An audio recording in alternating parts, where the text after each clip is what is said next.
Hello and welcome back to yet another video on this channel that actually has voiceover because I remembered to record a voiceover.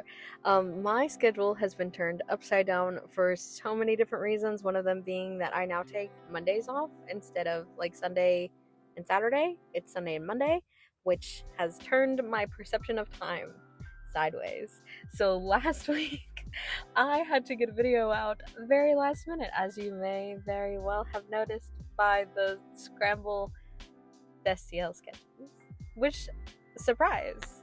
I've been watching Supernatural, it's my brain rot, so that is what you guys got. I literally did not have time to do a voiceover, because guess what? I recorded that video Saturday morning. So I did not have time, but I remembered this week. I remembered, and I have a fun video for me to record, at least. Hopefully it will be a fun video for you guys to watch as well. It is Spooky Month, and Spooky Month harkened me back to my one brush challenge many a year ago. It wasn't that many, but it was some. I did my friend Scribbletty's Scribtober, and I did a one brush challenge for that with, I think, the Galaxius brush, and I harken back to this illustration so often. I will put it on screen here. She is so cute. I love her color scheme. I love the texture that the brush gave. It just turned out to be such a fun little experiment, such a fun project that I adored so much. So I thought it was time once again to do a one brush challenge, but this time I won't be randomly selecting the brush because it is not that early in the week. And therefore I did not plan this video very well, but it's here this time, okay? It's here. It's early enough.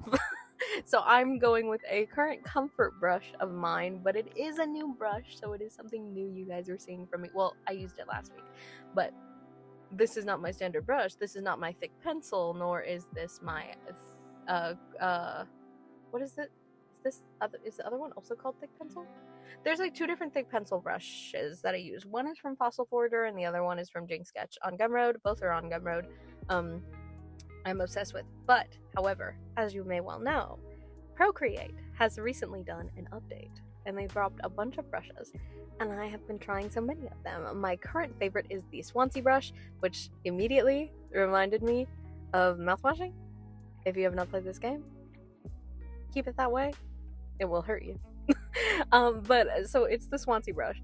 I really like it because it's textured. It's kind of an ovally brush, and it has the most gorgeous of tapers on it. So I've been very much enjoying it for sketching. I first, true to form, experienced this brush through sketching Castiel. That is how I decided to test every new sketch brush from the Procreate update. Similar to the last time I got a brush pack, how I did a whole sketch page with a bunch of different eds, and then every ed was a different brush. I did the same thing, but I did it with Castiel. And my favorite one to use during that process was the Swansea brush, I believe. There were a few that I was like, oh, I really like the result of the Castiel much better. In fact, I hate the Castiel that this brush produced. But using it, I was like, oh, okay, hold on, she's on to something. And I very much enjoyed her. So I have been using it for line art, I've been using it for renders, I've been using it for a lot of stuff. I am, however, growing tired of it. Maybe because I think that I am, and then I go back to an old brush and then I'm like, man. I think the reason that I'm quote-unquote tiring of it right now is because the texture is, she's quite strong. She is a very textured brush, and sometimes I like the look of a really textured brush, and sometimes I like the look of a smooth brush. It just depends. Which is insane to me, actually, because both of my, that was correct. I feel like I have a lisp. If I sound weird in this voiceover, I got my lip pierced last Monday, and so I'm still learning to talk with it. I've only had it for 4 days as we're recording this, so I'm lisping a little bit. If I sound weird, that's why. So anyway, both of my thick pencil brushes, so the one by Fossil Forger is very smooth. The one by Jing Sketch has a little bit of a texture, and as I was using that one, I was starting to grow tired of it. Not because I didn't like it, but just because I was looking at it and I was like, visually, this is too much texture. Now I've been using the Swansea brush, which is also more texture, but I really liked how thin the taper was and how sharp I could get some of the details. So I've been enjoying that, but I was kind of like, now this is too much texture. And looking back at the one before, the one from Jinx Sketch, I was like, that one's really smooth, because I was doing render on a previous commission yesterday, and I was looking at it and I was like, this one's really smooth. What did I ever mean by saying this one was too textured? So what we're learning here is I'm very picky about my pieces, about the brushes that I use, about how they incorporate into my process, a lot of things. Anyways, let's talk about the illustration, shall we? Shall we finally talk about what you guys are seeing on screen now that we've yapped about the brush the whole time? We have the illustration. So this piece, I wanted to do something spooky, because it's spooky month, and again, I wanted to do something that kind of like was a throwback to my previous one brush challenge, which was a zombie girl. It is October. I'm not doing any monthly challenges this month. I'm not doing Inktober. I'm not doing Peachtober. I might jump in for 1 or 2 of the days, similar to how I tried to last year, and I got about 3 pieces done, and then I got sick for the entirety of October. That was not fun. So I'm gonna try. Okay, keyword try. I'm going to try to do stuff. I'm gonna do my best. But I wanted to do a little spooky thing. Okay, so I got onto Monster Girl Maker and I made this little Batgirl, and now I am interpreting that into my style. I'm like, embellishing it, doing all the little things that I like to do, because that's the thing I love about Monster Girl Maker is it's very stylized, but also very like simple. It's missing a lot of features like noses and stuff like that. Maybe there are noses and I just don't know where they are in the app, but I generally try to I try to pick out a few features that I like and then figure out what it is that I like about them, and then do my own thing with them. It's not like a one-to-one copy when I use Monster Girl Maker. It just helps spark my creativity, and it is very fun and it's cute. So I made this little spooky Batgirl. I love her outfit. I love the little pentagram top thing. I love her long hair. I love the little big bat ears. I tried my best to do a bat nose. I don't know if I can't remember if I ended up giving up on it or not, but I tried. Perhaps it will remain with us on screen. If it's not, then pretend I didn't say that. It was really easy for me to choose a color scheme for this piece too, because I instantly was like, okay, I'm going to do lots of purple, because I don't know why I associate bats with purple. I just think they're purple. Is any bit of them purple? No. Are they purple? Yes. Bats are purple. So I made a little purple bat, and she's super cute, and I love her, and I'm obsessed with her. And having a limited color palette too made it so much easier, because I ran into some trouble. Okay, I know I said I love this brush. I love it for sketching. I love it for lining. I even love it for flats a little bit. Not so much, because again, it's textured. And I wasn't allowing myself to use the lasso tool. I might have out of habit. If you see it, no, you didn't.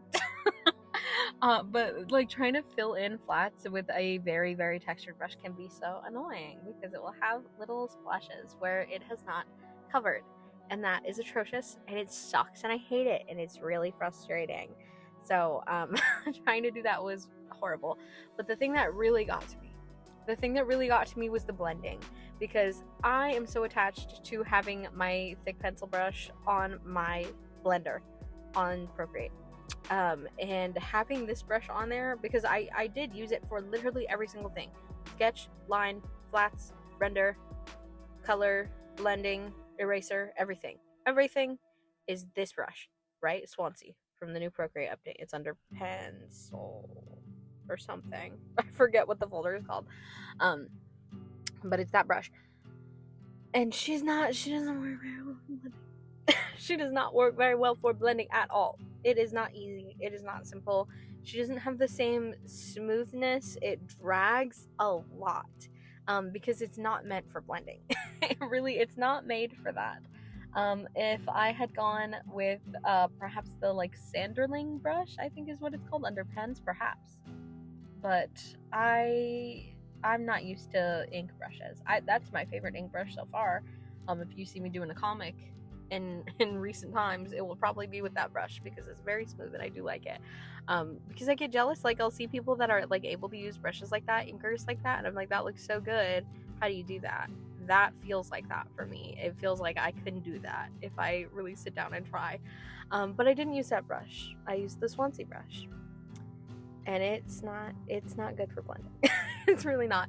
I tried my best to use it with the actual smudge tool, but I may on many occasions have relied on color picking in between layers and then just painting it on, because that's the fun thing about textured brushes too, is it helps with that guiding your eye and sort of like blending colors without actually ever smudging them.